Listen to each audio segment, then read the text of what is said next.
The keynote is called Inspired by Humboldt, Transforming Education in the Digital Age.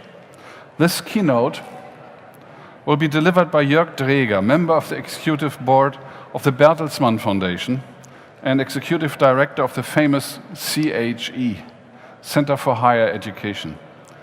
Mr. Dräger's career in research, business, and politics is a nice example how far you can go if once you did some physics, which means you're supposed to be good at tackling hard problems. And I'm sure we'll see an example of that right now. So, Mr. Dräger, the floor is yours.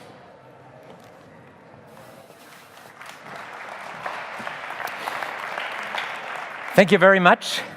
The hardest problem, I guess, will be to get your attention and to draw you away from coffee and cakes and all your talking. It's great to be here. It's great to welcome you to ELIG. There's a lot of noise in the background.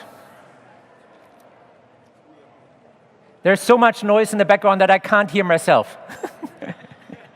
Thank you very much. And if you give a talk on education in Berlin, and I guess if you give a talk on education in Germany, you better start with that guy, Humboldt.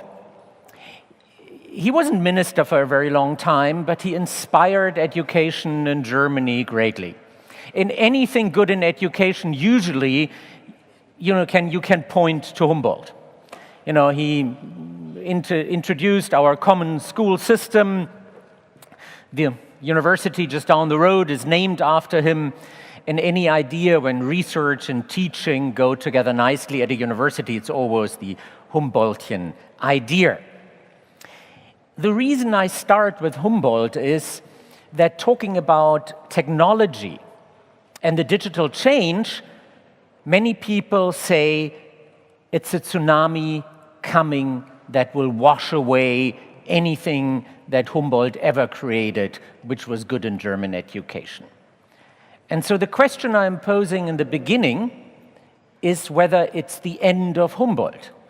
And by my title, you can see that I'm hoping to end my talk with the idea that the digital revolution can be inspired by Humboldt rather than destroying his ideas.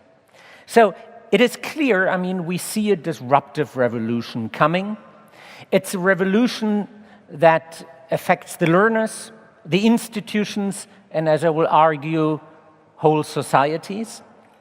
And disruption always has the power to destroy something.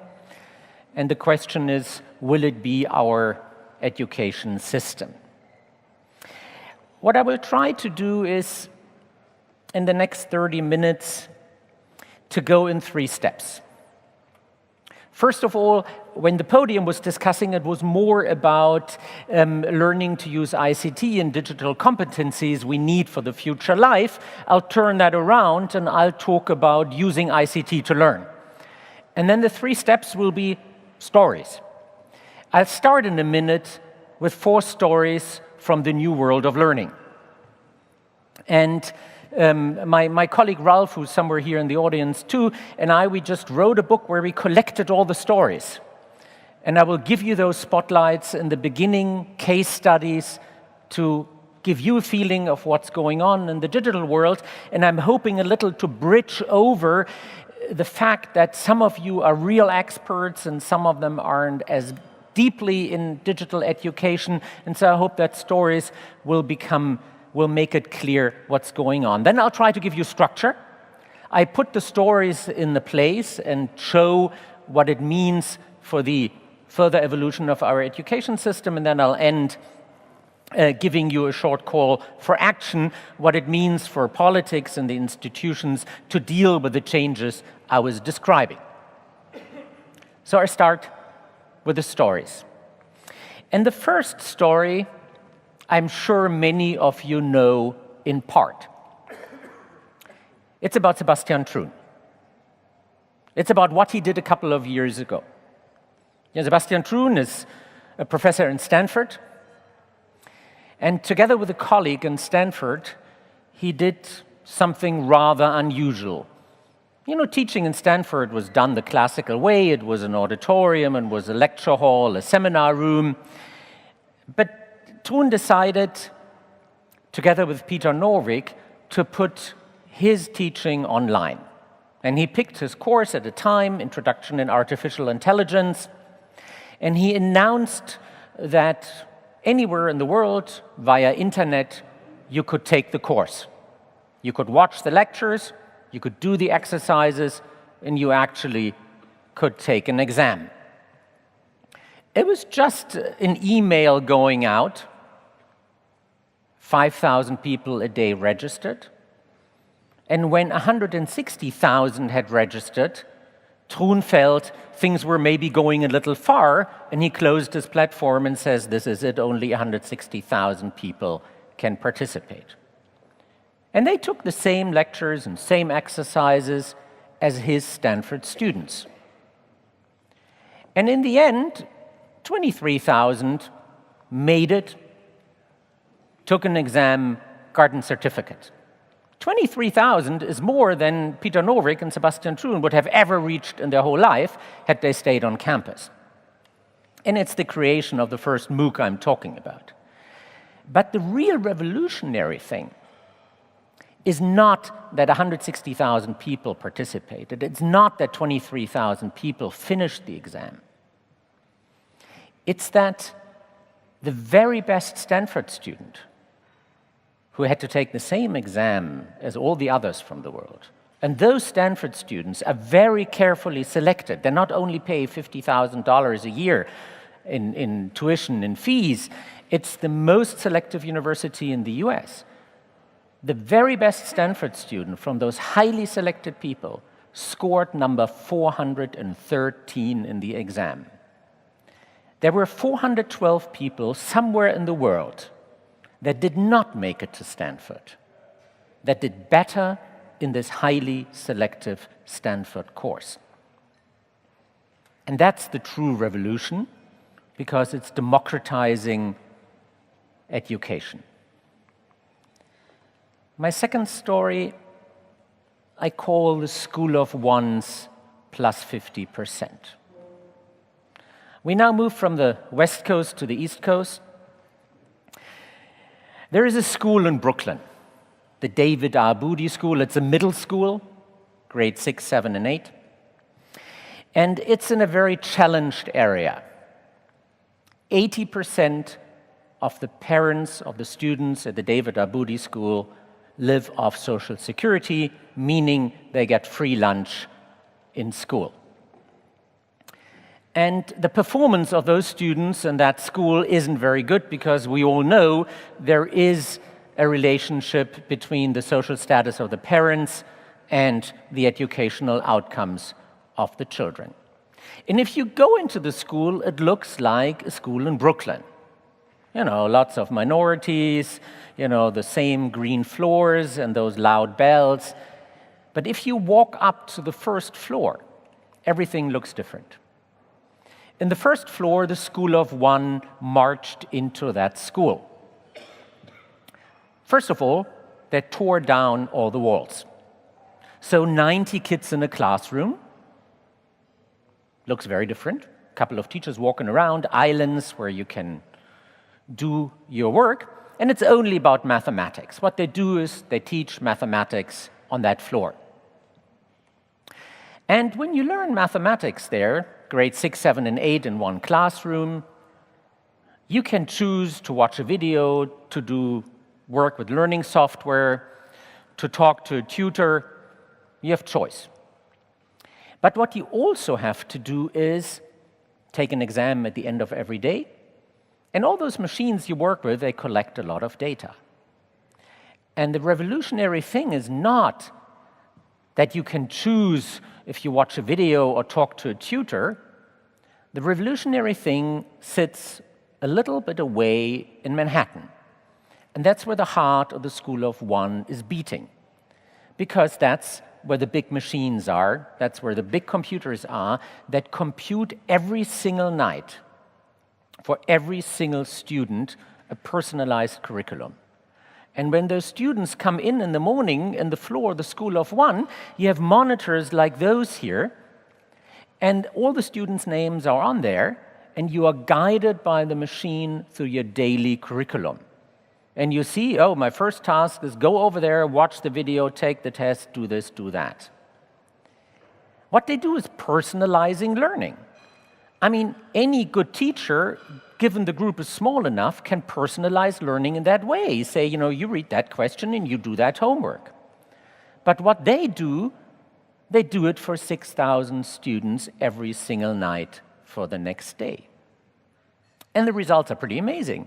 I told you the students were underperformers before the School of One started their math project. By now, the students in this disadvantaged area learn 50% more per year than a comparable group of students, meaning in a year they learn 1.5 years of math stuff. By personalizing via computers, via algorithms, what they can learn in mathematics in school. The third story I'd like to bring you, I called Arizona State plus 61%. And despite the fact that I'll end in Arizona, I'll start in Tennessee. It's about big data. There is a relatively small university near Nashville, 45 minutes out of Nashville, the Austin Peay State University. Everybody of you has heard of that university, I'm sure. 10,000 students, usually first generation, parents have no academic background. Most of those students work while they go and study, and barely anybody finishes in time, and not many people finish their studies at all. It's a challenging university. And when you come to the university, 10,000 students, you have hundreds of courses to choose from. I think they have something like 65 majors and 56 minors, and then you have all those courses to choose from. And if you're a student, you got to think, you know, what's part of my subject? Is that part of the goal where I want to be job-wise later? Does it fit to my schedule because I got to work? And most importantly, is the level of the course adequate to my knowledge? Those are a lot of questions. And usually people or students fail to answer those questions properly, and they pick a course that's not suited for them, and they fail. On the other hand, 10,000 of students before have done the same thing. Some succeeded, some failed. So can't we use the experience of those who succeeded and failed to give advice to those who are just taking the decision? And the chancellor of that university, Mr. Deanley, I think he's called, he said, if Netflix can give you recommendations what movie you should watch, and if Amazon can give you recommendations what you should buy next, damn, my university will be able to give recommendations what you should study next. And he came up with something that's called the degree compass. And what the thing actually can do with amazing precision, it tells you what subjects are right for you. And it tells you taking nursing is a very bad decision. The probability that you will fail is 61%. But if you take psychology instead, the probability that you get an A is 12%, the probability that you get an B is 35%, the probability that you get an C is 26%, so the probability that you actually pass the course is beyond 70 or 80%. It has a lot of predictive power. And 90% of the students that follow that recommendation actually succeed in their course. 90%. Big data works. The guy who invented that is now chairing 15 universities in Tennessee, trying to implement the same system there. And large universities like Arizona State have similar systems. They even go further. They're interested in your police records, in your records of your student dormitory, of your shopping behavior on your student card, on your Facebook entries. I mean, they're interested in big data for a good cause, because they want to tell you what's right for you to study. And they succeed. I mean, I know that sounds more like an Orwell idea of a university rather than a Humboldtian. But the plus 61% in Arizona is the number of students that managed to finish their courses, their degrees in time since the system was introduced. Plus 61% finished their bachelor in the required time. That's quite amazing, with all the awkward feelings we have.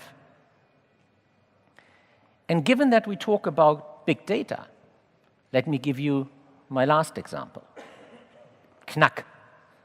It's a startup in the Silicon Valley, so we move again to the West Coast.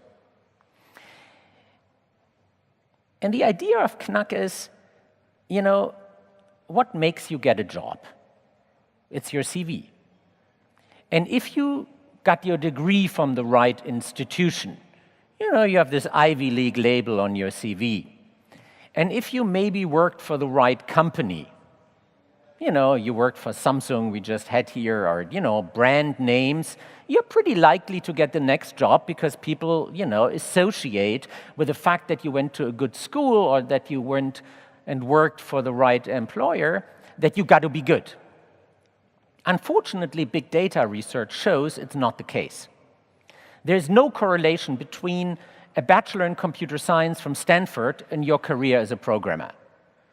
There's a stronger correlation that if you watch certain manga comics on a certain Japanese internet site, that you're likely to be a good programmer than when you get a degree from Stanford.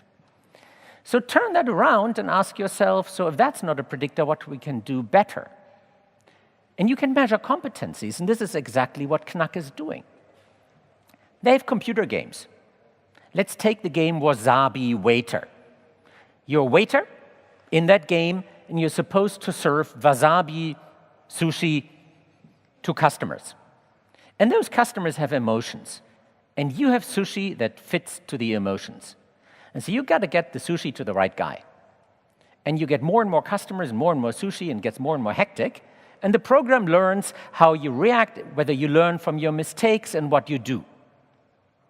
So it gets a profile from you. And what Shell did was the following. Shell has an incubator unit internally. And they had 1,400 people during the last 20 years that had gone through that incubator unit with their projects and their ideas. 10% succeeded, 90% failed. That's not an unusual rate. The guy who's heading that internal incubator, I think he's called Hans Haringer, he wanted to know, can I predict beforehand whether somebody will fail or succeed? Later, it's pretty easy. And so he talked to those people at Knack. And what he did, he said, okay, let's run an experiment. 1,400 people during the last 20 years, I'll give you a chunk of 700. They play Wasabi Waiter and Dungeon Scrawl, 2 more computer games, yeah, for 20 minutes. And then I tell you who of those 700 succeeded and who failed. And then I take the second group of 700, and they again play the same computer game, but then Knack, you tell me who will or who succeeded and who failed. And he got the results back from the second group, and Knack managed every single person they identified as somebody likely to succeed actually had succeeded, and every single person they identified of somebody having failed actually had failed. Hit rate, 100%.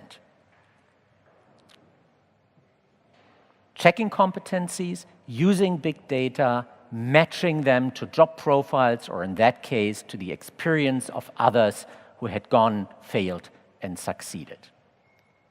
4 stories, from massification over personalization to orientation through the jungle of opportunities at Austin Peay, to matching when it comes to matching competencies to the job market or relevant competencies.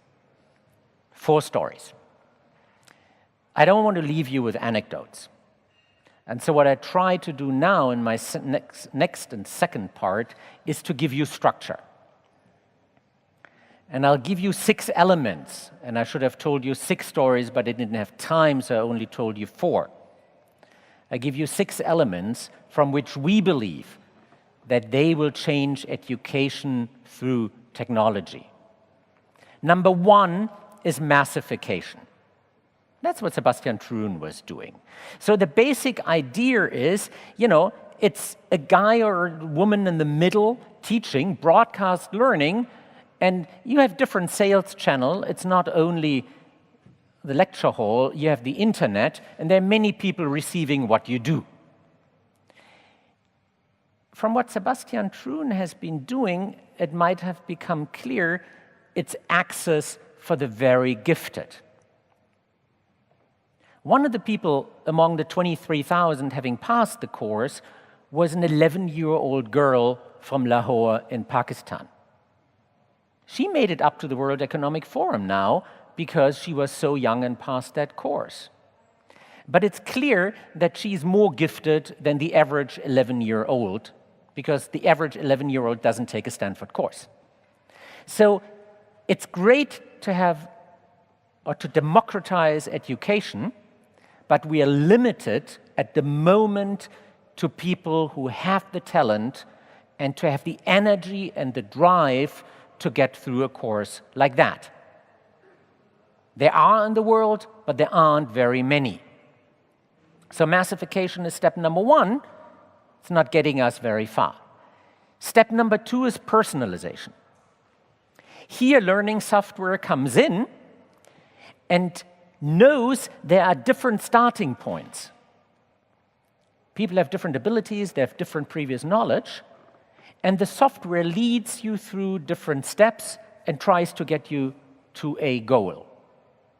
It works well in mathematics, but the better the machines get, it actually works in other subjects.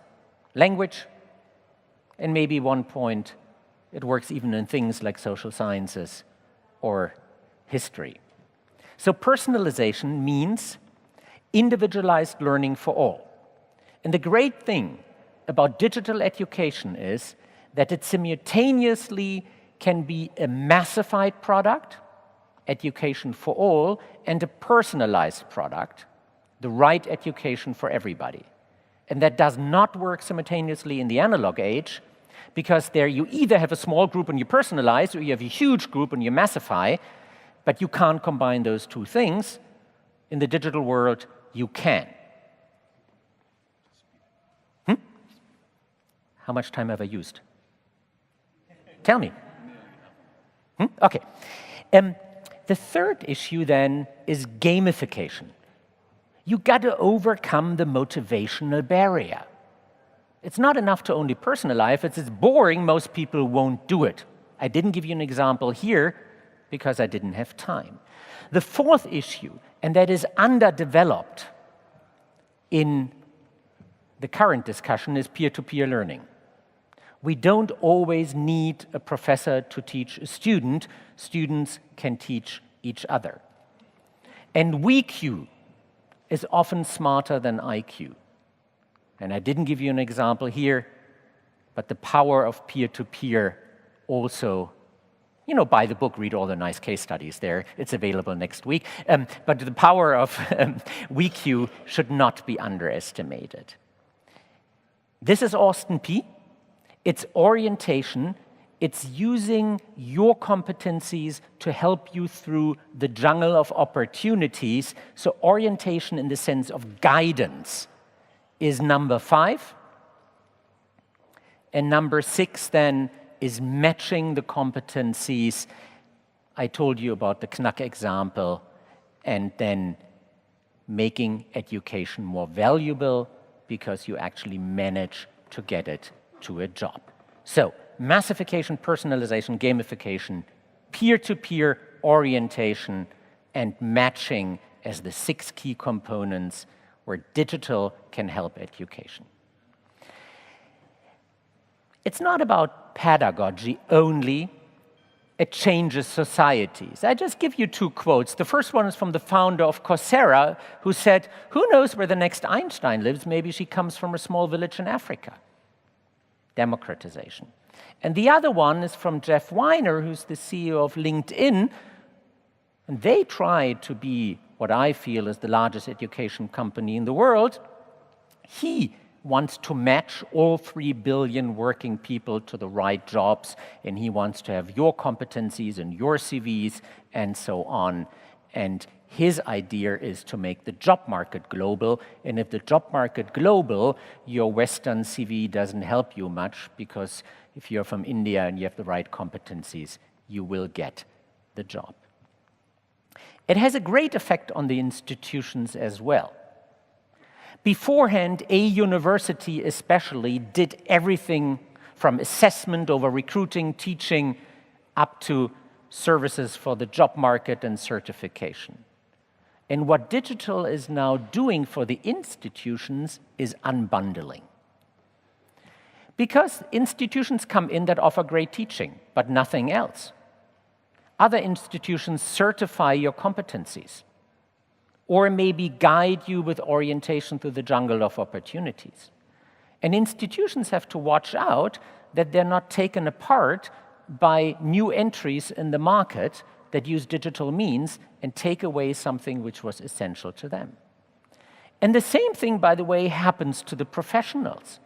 Professors used to teach or conceptualize, teach, tutor, test.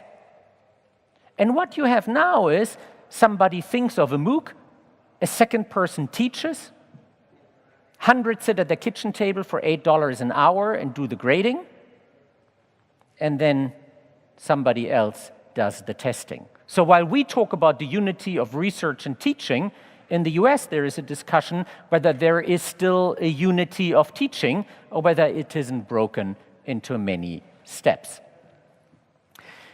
Let me sum up with 4 calls for action. Number 1, it's quick.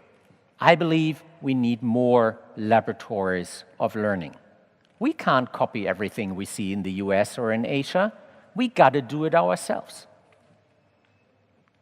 Number 2, regulation. Much of our regulation, especially in Germany, is from the analog age. For example, you have the requirement to always, as a university, to fill your capacity. You hire a new professor, you got to take more students because you have more capacity. What happens if you offer a MOOC? Do you suddenly have endless capacity where people can go to court and get a place at your university? If you want to have your course of study accredited, there's an on-site visit. Try that in the digital age. So there's lots of regulation that needs to be adapted, and we should use Bologna. Bologna was used that students can go to education in Europe and to get recognition. Now we want to get education through the student via digital means and make sure that it's recognized, it's not wasted. We have a great European Bologna space in which we could move education around and guarantee recognition for the students. Let's use it. Number 3, we talk about data protection. We should talk about who owns the data. If I do digital learning, a mass of data will be created. I just want to make sure it's not misused. It's great if from my learning data I get good advice what I should study. It's not good if my future employer knows that I did something in grade 7 or grade 11, and because of data analytics, it's likely that I get a burnout at age 45, and therefore he's not going to hire me. My data, not somebody else's data. And the last one, I'm finished. It's about strategy. I told you Humboldt should survive the digital tsunami. Clayton Christensen, the disruptive guy in the US, said half of the universities will go bankrupt. And surviving the digital tsunami is not just riding the wave and using technology for it. It's about really solving challenges. And that's the idea I want to leave you with. Humboldt said good education for all. We want to deal with a mass of learners, a growing heterogeneity or diversity of the learners, a cost explosion which we can't control in the education system at the moment. All those things, and employability as a fourth one, are challenges we have in our analog system. And those are challenges that have come out of the ideas of Humboldt of education for all. Let's use digital to solve those challenges. That's a good strategy. It's not about survival. Thank you very much. Thank you.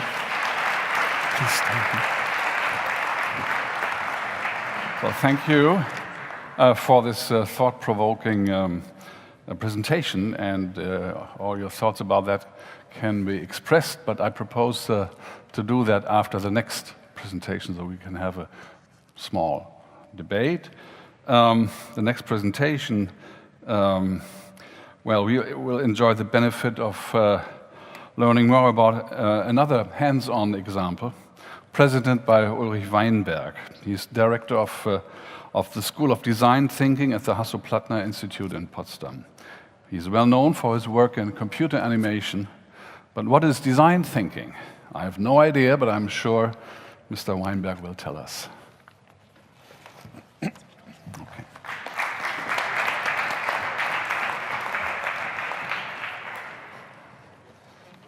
Oh, thank you very much. Yeah, I'm really happy to be here and to share the next 15 minutes some of the experiences I gained through the last 8 years with you, because this is something we didn't tackle too much yet. I'm running an institute which, where's Thomas Sattelberger? Is he still here? He was talking about the third place, about these special things about the extraterrestrial territory, and I'm one of those. I just put on a tie so that you recognize me as a human, at least a man.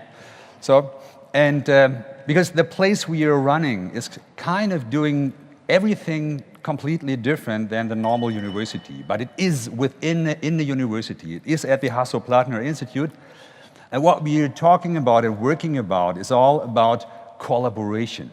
And this is a term I have heard several times, but not often enough. And I tell you why. So I call that my talk, The Creative Power of Teams, because this is the focus we are looking at. And you probably just find a digital presentation, but not too much having me talking about digital things. Because digital is a piece of glass, is this. It's easy to use. We don't have to talk too much about these easy-to-use things. We just have to talk about what they do with our minds, with the people, with the kids, and how can we use them in a proper way. So this is why we bring the people in reality together in Potsdam. And we are embedded in an IT institution. We are surrounded by 500 students. They all put together through Hasso Plattner, through the co-founder of SAP. And he decided about 15 years ago to spend a lot of his money into education, private, his personal money into educating IT students. Some years later, he discovered something at Stanford. That was about 10 years ago. He got in touch with these kind of guys. David Kelly, who is actually the co-founder of IDEO, but also some other people. Terry Winograd, for example, he was a professor of computer science, he just retired, and he was the doctor father of Brin and Page, the guys who started Google. And those were sitting together, and they were coming up with a very radical idea. They were saying we're living in a connected society, and the connectivity between the people is getting denser and denser and denser. And we see this growing and growing, and the complexity is growing. But we are still treating students in silos. We are learning them, we are making them learn very single things, and we put them next to each other, and they don't have the capacity and the capabilities to collaborate, because they have to pile up so many things in such a short amount of time at Stanford, at that elite university. And they were saying, let's give it a try to do a radical step aside. Let's do a laboratory. We got some cheap spaces, some barracks on the campus. They put together students from all different disciplines. They started with about 20. But they got together the medical students, the IT students, the designers, all kinds of, the mechanical engineers. They put them together, and they put them in little teams, multidisciplinary teams. And they got them tasked from the outside. Actually, challenges from the real life, from companies, from institutions, not from the academic ivory tower, because they're saying they could use work. They could actually do work and learn at the same time. And they did this, and they inspired Hasso Plattner. He learned about that about 10 years ago, when they were still in barracks, and he was saying, wow, what you're doing is great, because it reminds me to something what we did 40 years ago when we started SAP. A little group of people, a little team, did the same thing. And it sounds radical what you're doing, but I give you money. So he financed the D School, as it's called now, the School of Design Thinking at Hasso Plattner at Stanford University. And 2 years later, he was saying, this is a great thing. We also need the similar thing also in Germany. Then I got involved, and I got the chance to get together with those guys. Actually, Larry Leifer, one of the co-founders, is here right now. I just met him in the morning, giving talks to our students here. And we did the same thing. We do everything in English.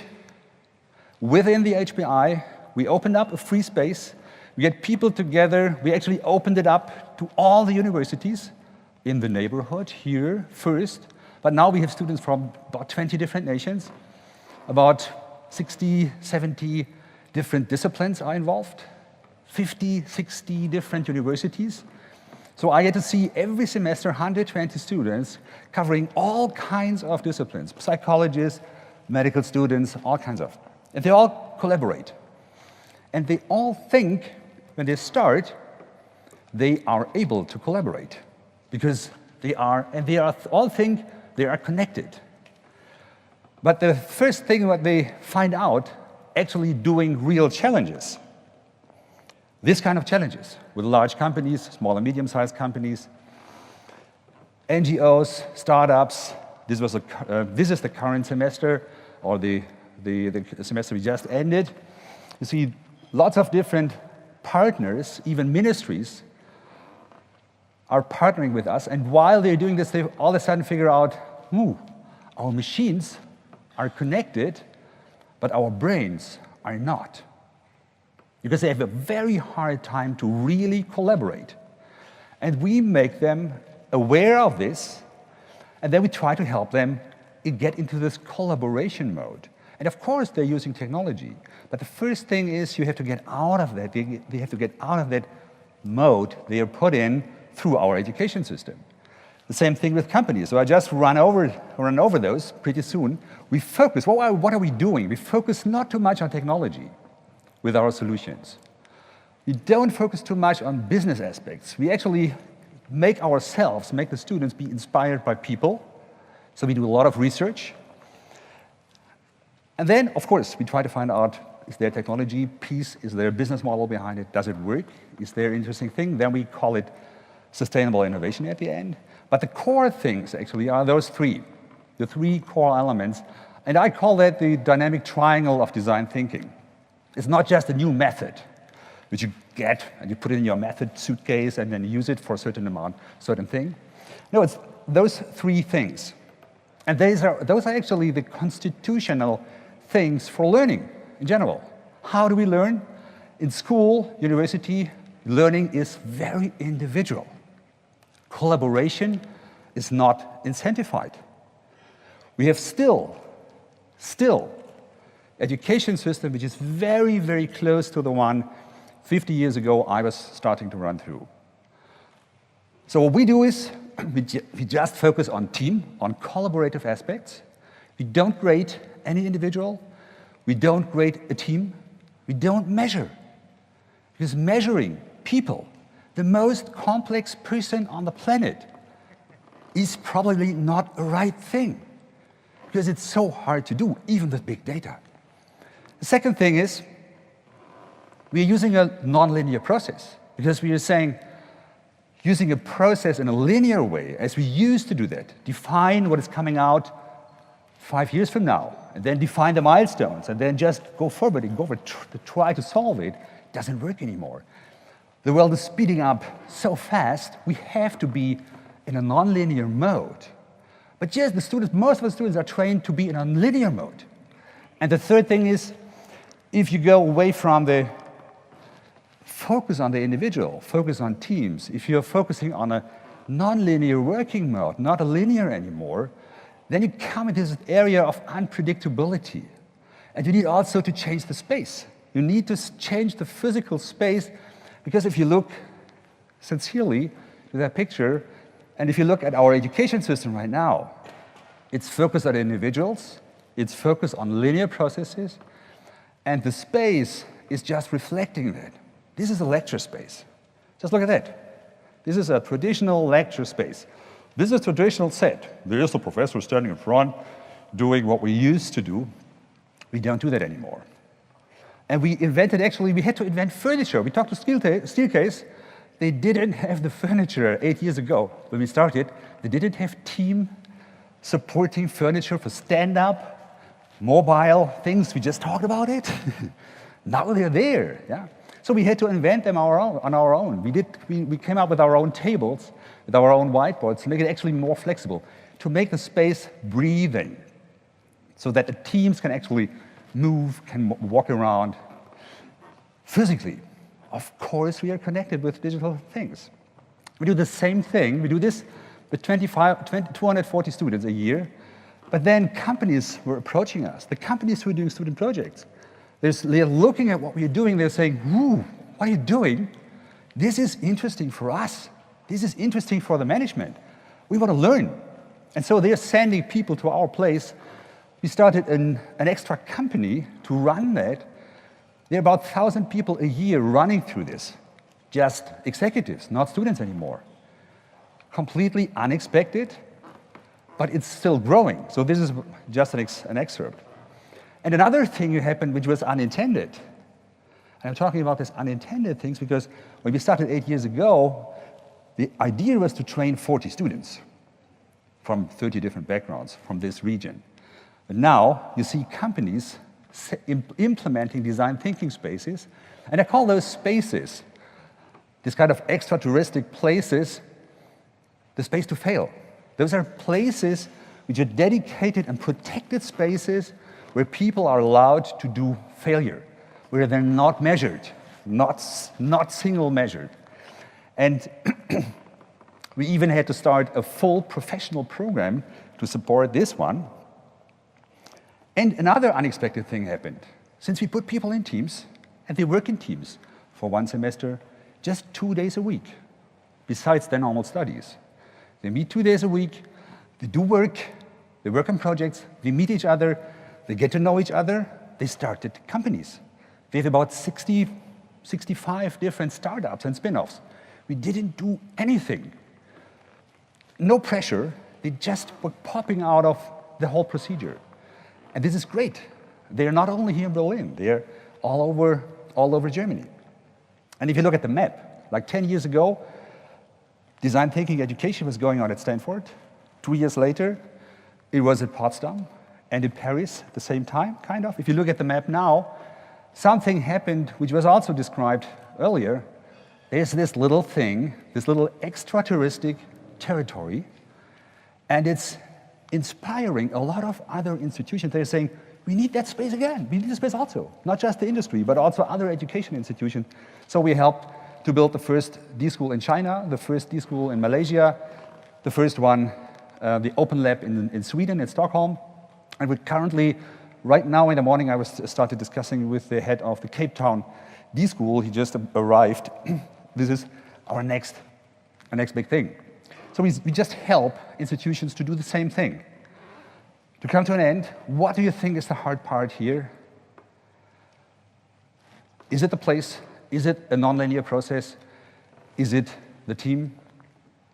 My finding after 8 years, looking at 1,000 people from lots of different institutions, a lot of different backgrounds, the hard part is there, the team. Why? Because the whole education system, kindergarten, school, university, is focusing on individual measurement, team work is not incentivized. You are graded, we have the same thing. I have a 7-year-old. He just entered second grade, second class. He's so proud. But still, I looked at the Fächerkanon, as Thomas Sattelberger was. It was so similar to like 50 years ago when I went to school. I was threatened. They're not allowed to use any machines. They're not allowed to use even cameras, nothing.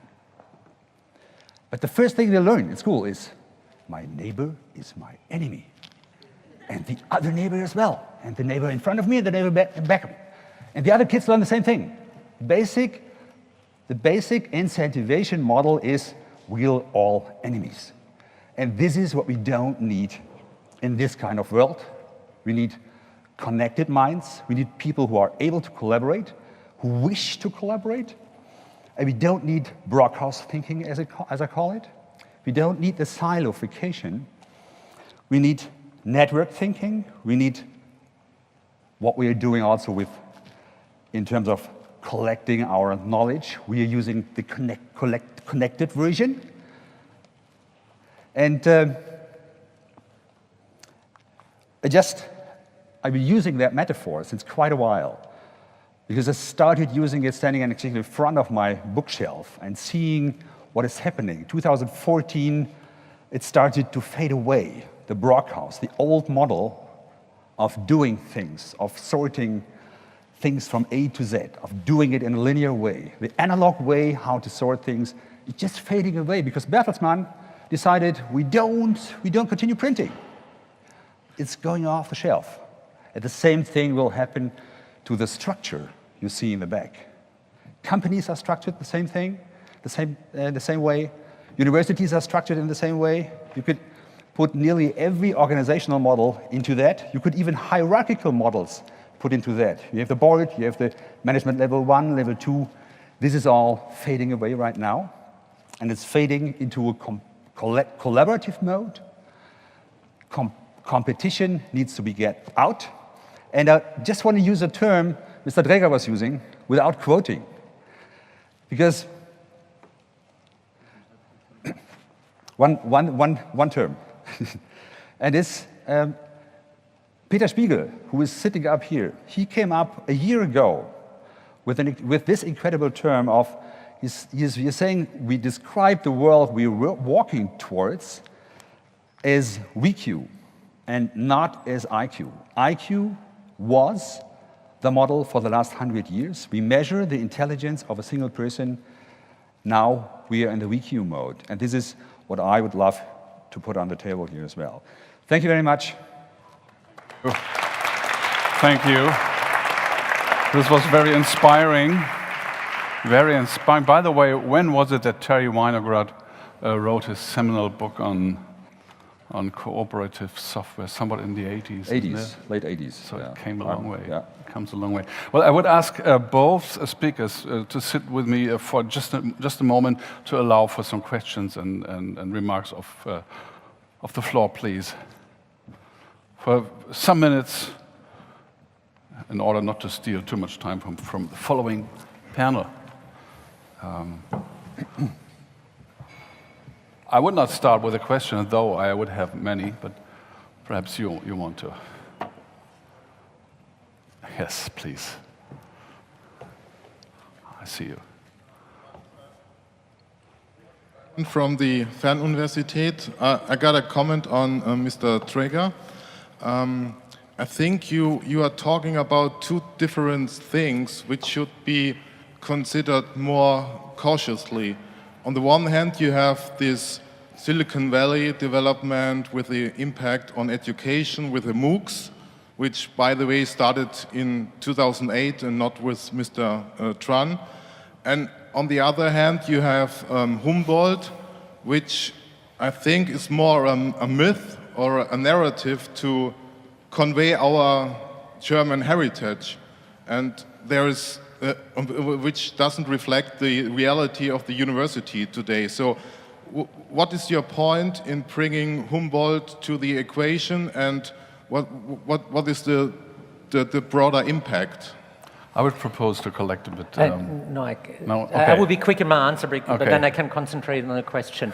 The point is exactly what you basically say. We quote Humboldt in saying that this is the ideal we're trying to implement in the education system, but we fail because there are too many, too different, too diverse learners. The point I was trying to make is that use digital to come back to Humboldt. Okay, now the gentleman in the back. No, it's you, yes. It's your turn. And after that, it's your turn. Yeah, this is, I guess, addressed to Jörg Dräger again. I like the idea of how you, of course, use gamification and these concepts. I use them myself in setting up teams. But what I'm also thinking about is, are we trying to think that big data can actually solve the complexity of a human being that the other panelist was also talking about, in the sense that aren't human beings meant to learn? So the capability to learn is there in everyone, and that's why we have education, so that they can learn. But if big data tells us what to learn, then are we actually assuming that basically that is only our capacity, so we're limiting our potential?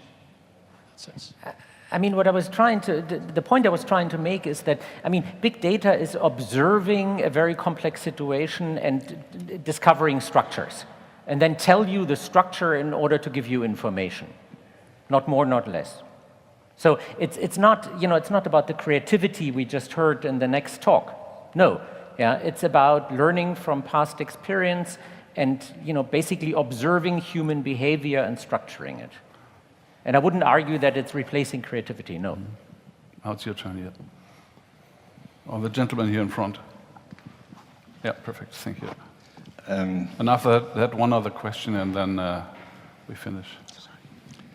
I was puzzled because I thought when you were mentioning Humboldt that you would refer to the two brothers. As you may know, there are two sculptures in front of the Humboldt University. The one is Wilhelm, the other one is Alexander.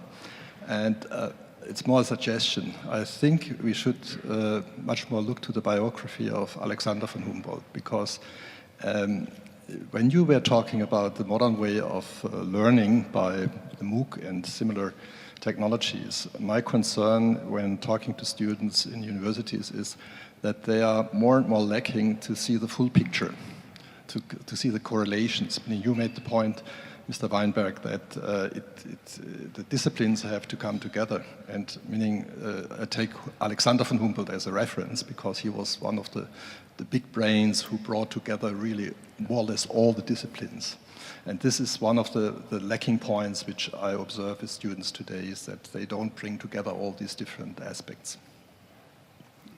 Okay, and now this gentleman, and then we finish. Hello, I'm Sebastian from Paris. This question is much more oriented towards Professor Weinberg. Thank you, both of you, for your very inspiring speeches. Two questions for you, Professor Weinberg. First, do you have examples of how your model could or would or has already inspired some models in executive educations for corporate leaders? And second, how do you articulate specific knowledge and multidisciplinarity in the learning process? Yeah. The last question was, how do we articulate? Or actually, the interesting thing, I'll start with the last one. The interesting thing is that the different disciplines kind of are not that relevant anymore as soon as they are starting tackling problems they were never confronted with. For example, we did a project last semester about internet in prison. None of the students had any experience of being in a prison, luckily. None of the students were the law students. So for all of them, it was completely new. So they were bringing their discipline, but also their personality, their personal private experiences, all kinds of that. And we are activating the full mental power of every person in the team. So the discipline is just one part of that. It's not that important anymore. And to answer the first question, we see a lot of impact in companies. SAP, of course, was one of the first companies using design thinking on a broad scale. But there's a company, I am not allowed to tell the name, it's a 300,000 people company. And They will change the incentivization model because of this, what I just told, at the 1st January of next year. And they change it in a way, they have 3 things. They used to have 3 things. They have to use personal, private, personal incentivization. There was the big thing, team, and company. They completely get rid of personal incentivations because they want to foster the collaboration power of that company. It's a German company, and you will read about it in the newspapers, and this is impact. It's not that we did that, but they were listening to people doing design thinking. And I'm really happy about this news. Thank you. Thank you both. And we move swiftly to the next panel. Thank you again.